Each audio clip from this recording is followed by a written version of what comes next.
Okay, so you want to own an NBA basketball team. You've watched the games your entire life. The arenas, the jerseys, the sneaker deals, the players whose names are known in countries that have never seen a basketball court, the television contracts that pay teams hundreds of millions of dollars just for existing, the merchandise that sells itself, the global brand that appreciates every single year whether the team wins or loses. You make the call, and the first thing you discover is that buying an NBA team is nothing like buying any other sports franchise on earth. It is buying a seat at the most exclusive table in American business. There are 30 NBA teams. 30. In a country of 330 million people and a global fan base of over 2 billion, there are exactly 30 ownership groups with a seat at this table. No new teams are being added anytime soon. The league controls expansion with the precision of a private club that has decided it likes its current membership and sees no compelling reason to change it. Which means the price of entry is not set by what the business is worth today. It is set by what someone else is willing to pay to own something that almost nobody can own. The average NBA franchise is currently valued at somewhere between $3 and $6 billion. The Golden State Warriors sold a minority stake in 2019 that valued the franchise at $4.7 billion. The Phoenix Suns sold in 2023 for $4 billion. The Washington Wizards sold in 2024 for over $2 billion. These are not outlier transactions. They are the market. You are not buying a basketball team. You are buying a 30-year appreciating asset that happens to play basketball 82 times a year. Now let's talk about what you actually own when you write that check. The roster, the most expensive collection of human beings ever assembled for the purpose of putting a ball through a hoop. The NBA minimum salary in 2024 is over $1 million per year. The maximum contract for a superstar player runs somewhere between $40 and $60 million annually. A single starting five, your 5 best players, can cost you somewhere between $150 and $250 million in annual salary. And that is before the luxury tax. The NBA's luxury tax is one of the most punishing financial mechanisms in professional sports. Teams that exceed the salary cap, a soft cap currently set at around $140 million, pay a tax on every dollar they spend above it. But it is not a one-for-one tax. It is escalating. Teams that are significantly over the cap pay $4 or $5 in tax for every dollar they spend above the threshold. The Golden State Warriors, during their championship years, were paying luxury tax bills approaching $200 million annually, on top of their actual player salaries, which themselves were approaching $200 million annually. The total cost of fielding a championship-caliber roster was somewhere between $300 and $400 million per year, before a single operational expense. You sit with that number for a while. And then you look at where the money comes from. The television deal is the foundation of everything. The NBA's current national broadcast agreement pays each of the 30 teams somewhere between $70 and $80 million annually, just for the right to broadcast their games. This money arrives whether the team wins or loses, whether the arena is full or empty, whether the star player is healthy or sitting in a treatment room with a knee that the training staff is watching very carefully. It is the closest thing to guaranteed income that professional sports offers, and it is the reason NBA ownership became attractive to institutional investors and private equity in the first place. Then the local television deals, the arena revenue, gate receipts. A full arena at an average ticket price of $300 across 41 home games is over $300 million in ticket revenue per season, before you have sold a single hot dog or a single beer or a single replica jersey to a 10-year-old who already has 3 of them and somehow needs another one. the merchandise, the sponsorships. Arena naming rights alone for a major market team can generate $20 to $30 million annually. The corporate suite deals, the premium courtside seats that sell for tens of thousands of dollars per game to executives who are not really there to watch basketball, but to be seen watching basketball, which in the economy of status is an entirely different and significantly more expensive product. And then the playoffs. If your team makes the playoffs, every additional home game generates somewhere between $5 and $15 million in incremental revenue, depending on the round.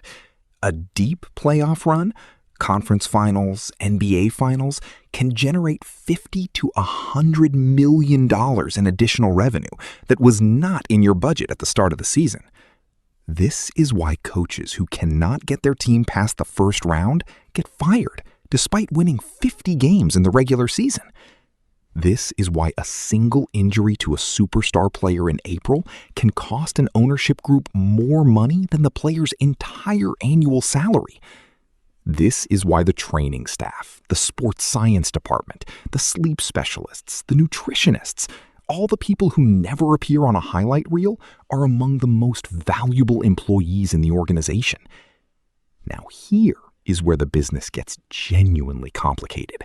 They are global brands with their own business interests, their own media operations, their own investment portfolios, and their own agents, who are in many cases more sophisticated negotiators than the front office executives they are sitting across the table from.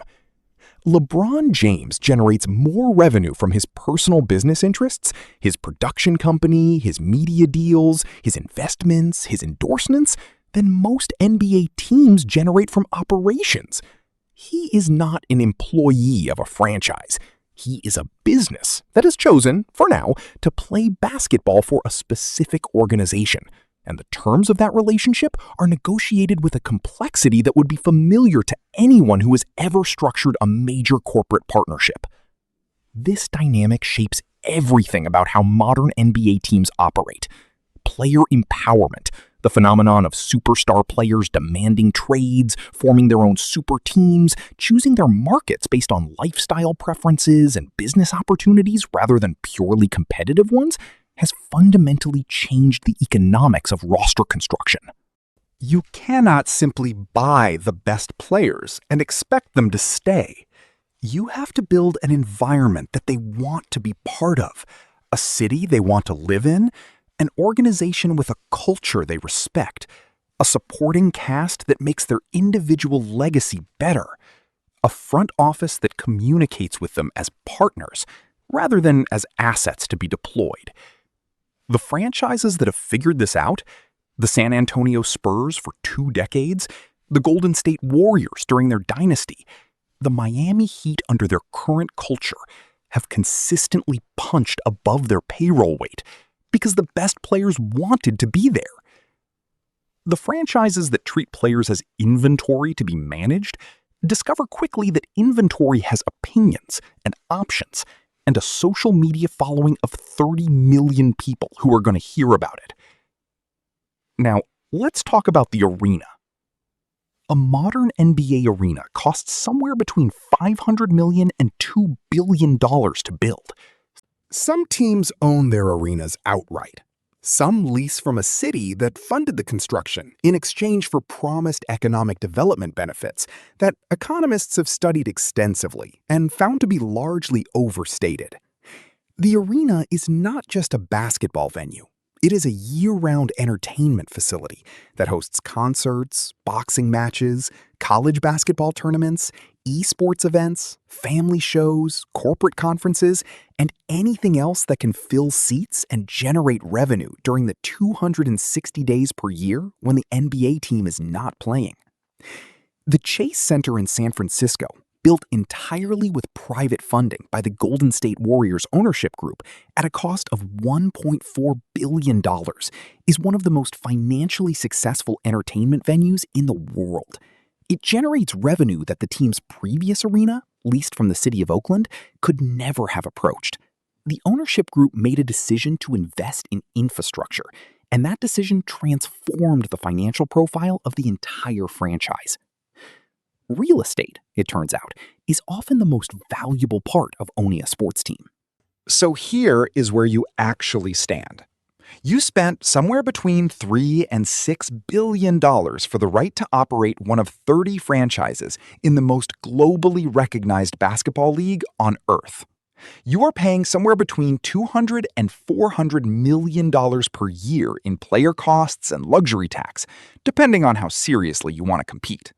You are generating somewhere between $300 and $600 million in annual revenue from television, gate receipts, sponsorship, and arena operations.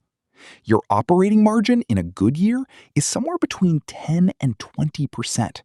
On a $500 million revenue franchise, that is $50 to $100 million in annual operating profit. But here is the number that actually matters. That franchise you paid $4 billion for in 2024 will be worth $6 billion in 2030, $8 billion in 2035. The NBA's global growth trajectory into Africa, into India, into markets that have barely begun consuming basketball as a product. You are running a real estate and media business that uses basketball as its content engine. The best owners understood this from the beginning. The ones who thought they were buying a sports team spent years confused about why winning championships did not make them richer. The ones who understood they were buying an appreciating global entertainment asset spent those same years getting wealthier, regardless of what happened in the fourth quarter. The scoreboard matters to the fans. The balance sheet matters to the owner. And in the NBA, for the first time in the history of professional sports, both numbers have been going up at the same time. That is why everyone wants in, and why there are only 30 seats at the table.